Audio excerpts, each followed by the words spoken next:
Revanth Reddy CM కావడానికి ముఖ్య కారణం నిరుద్యోగులు ఊరూరు తిరిగి ఇల్లు తిరిగి ప్రతి ఒక్కరికి కాంగ్రెస్కి ఓటేయండి, రేవంత్ రెడ్డికి ఓటేయండి అని ఓటు వేపిస్తేనే ఈ కాంగ్రెస్ గవర్నమెంట్ వచ్చింది. గత ప్రభుత్వంలో నిరుద్యోగులకి అన్యాయం జరిగిందని చెప్పే ఈ ప్రభుత్వం తెచ్చుకుంటే 8 monthsలోనే దారుణంగా మోసం చేస్తుంది ఈ గవర్నమెంట్. ఎట్లా అంటే గురుకులలో 9210 పోస్టులు ఉంటే ఏ ఒక్క పోస్ట్ కూడా బ్యాక్లాగ్ పోకుండా మెరిట్లో ఉన్నాం మేము. అన్యాయం మాకు పోస్టులు ఏమనలే, మెరిట్లో ఉన్నాము. మాకు డిసెండింగ్ ఆర్డర్ ఫాలో అయితే ఏ ఒక్క పోస్ట్ బ్యాక్లాగ్ లేకుండా మాకు ఇస్తే మాకు న్యాయం జరుగుతామని మేము ఫైట్ చేస్తున్నాం అంతే.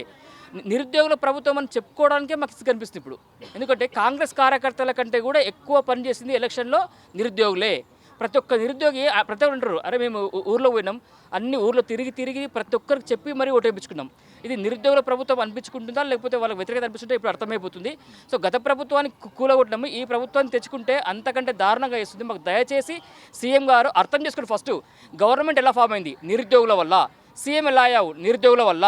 ఇప్పుడు కాంగ్రెస్ పార్టీలో ఉన్నటువంటి అందరికీ మంత్రి పదవులు, ముఖ్యమంత్రి పదవి వచ్చిందంటే దానికి కేవలం తెలంగాణ నిరుద్యోగులు మాత్రమే.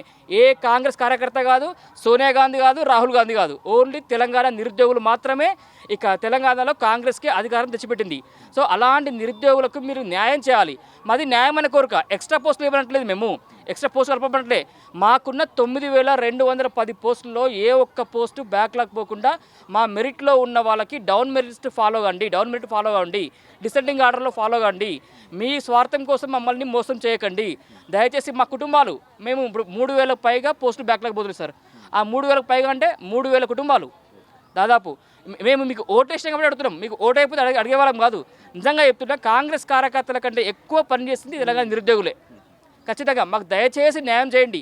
ఇట్లా మమ్మల్ని బాధ పెడితే టీఆర్ఎస్ ప్రభుత్వానికి ఏ గతి పెట్టింది, అంతే కదా. సో ఈ ప్రభుత్వం కూడా నిరుద్యోగులు ఎదురు తిరిగితే పరిస్థితి ఎట్లా ఉంటుంది? సో దారుణంగా ఉంటుంది పరిస్థితి. సో దయచేసి మాకు న్యాయం చేయండి. ఏ ఒక్క నిరుద్యోగికి అన్యాయం చేయకండి. మేము ఎక్కువ ఎక్స్ట్రా పోస్టులు ఏమడట్లేదు.